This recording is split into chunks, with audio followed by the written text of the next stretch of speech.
The atomic bombings of Hiroshima and Nagasaki remain among the most contentious events in modern history, encapsulating a profound moral and strategic quandary that continues to evoke debate. The decision to deploy atomic weapons by the United States against Japan in August 1945 was not made in isolation, but was the culmination of a complex interplay of scientific achievement, military strategy, and ethical considerations. The Manhattan Project, a monumental scientific endeavor, had succeeded in creating a weapon of unprecedented destructive power. This achievement, however, brought with it a Pandora's box of ethical questions.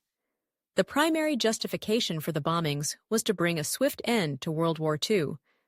Proponents argued that the bombings hastened Japan's surrender, thereby averting a protracted conflict that could have resulted in far greater loss of life on both sides. The estimated casualties from a potential invasion of the Japanese mainland were staggering, with predictions of hundreds of thousands of Allied and Japanese deaths. In this light, the bombings were seen as a necessary evil, a grim calculus intended to save lives in the long run.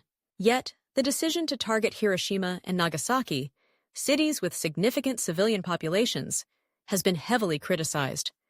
Critics argue that the bombings were not only unnecessary, but also inhumane.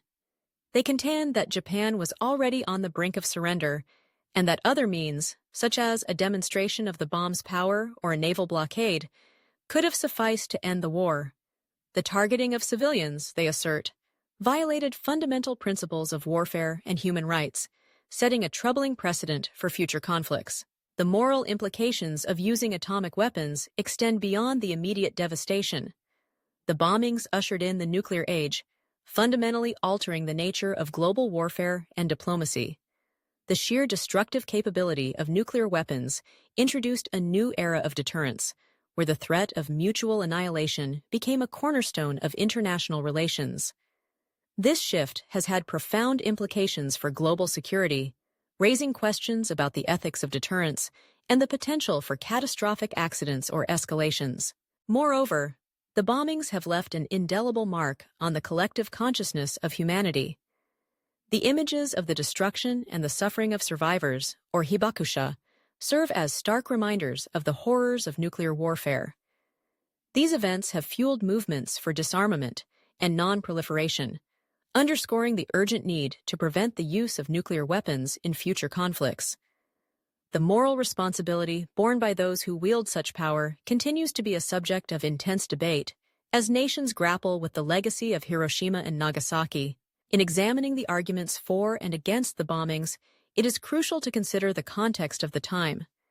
The decisions made were shaped by the exigencies of war, the desire to end a brutal conflict, and the uncertainties surrounding the new technology.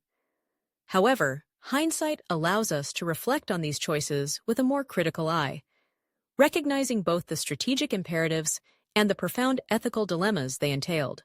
Ultimately, the atomic bombings of Hiroshima and Nagasaki compel us to confront difficult questions about the use of force, the value of human life, and the moral responsibilities of nations. They challenge us to consider how we can reconcile the demands of security with the imperatives of humanity, and how we might learn from the past to forge a more peaceful future.